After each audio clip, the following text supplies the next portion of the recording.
আজকে আমরা যাইবার হইছি পালহাজি বাজারে। আর পালহাজি বাজারে যাওয়ার একটাই কারণ শনিবারে বলে পালহাজি বাজারে হাট। তো পালহাজি বাজারে বহুত বড় হাট হয় আরকি সবজি বাজারের। তো হেজন্য এখানে আমরা যাইবার নিছি ২ জনে বাইক নিয়ে যাইবার নিছি। আর আমরা ২ জনে যে হেলমেট নিয়ে যাইবার নিছি ২ জনের মাথায় ২ টা। অ্যাকচুয়ালি আমাকে চাইরালি আজকে বইছাল পুলিশ। আর পুলিশ বহার কোনো কারণ নাই। অ্যাকচুয়ালি সেফটি নিজেরই সেফটি বহুতই সেফটি। তো হেজন্যে তার মানে হেলমেট মাথায় করে নিয়ে যাইবার নিছি আরকি। তারপরে জনতা বাজার পার করে পিলপিলি শোরুমটা পার করে আমরা অলরেডি আদর্শ বিদ্যালয় পাইলাম। আর আদর্শ বিদ্যালয়ে অলরেডি ইংলিশ মিডিয়ামের হয় আরকি। তো অন্যগো পয়পলান পরিহার বানিসতে। তারপরে আমরা পাইলাম হলো হিলা বাজার। আর হিলা বাজারে কিন্তু আজকাল তার মানে বহুতই জিনিস পাওয়া যায় আরকি। বহুতই বাজার-টাজার হয় সব ভরে হাট হয়। তো তারপরে আমরা হিলা বাজারে মানে পার করে পাল্লাজি বাজার যে পাওয়ার আগে যে বটগাছ, এই বটগাছ আইয়া পাইলাম আরকি।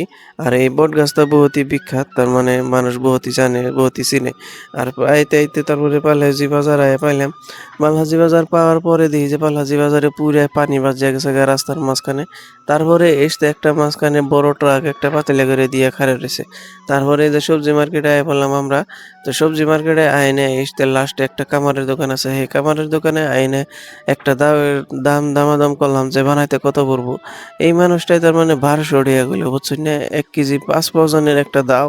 তো হেডা বানামু তো ১২০০ টাকা কইলো বেশিরভাগ কইলো দিকে তার মানে আমরা বানাইলাম না। তারপরে এখানে আমরা আইয়া বললাম বিসমিল্লাহ হোটেলের বোগালে আরেকটা কামারের বোগালে। অ্যাকচুয়ালি কামার মানুষগুলাই তার মানে চামার কথা কয়। কিছুই বুঝা হারারি না তার মানে কোনো একটা কথা কইবেন ঠাস করে কয়ে দেবো।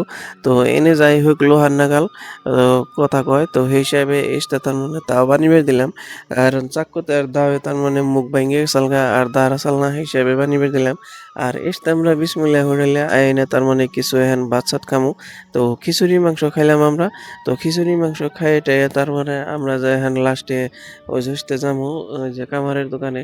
তো কামারের দোকানে যাওয়ার পরে দেখি যে এনে একটা আচারি বানিয়ে দিছিলাম, সেই আচারিটা নাগান-টাগান অলরেডি হয়ে গেছে গা।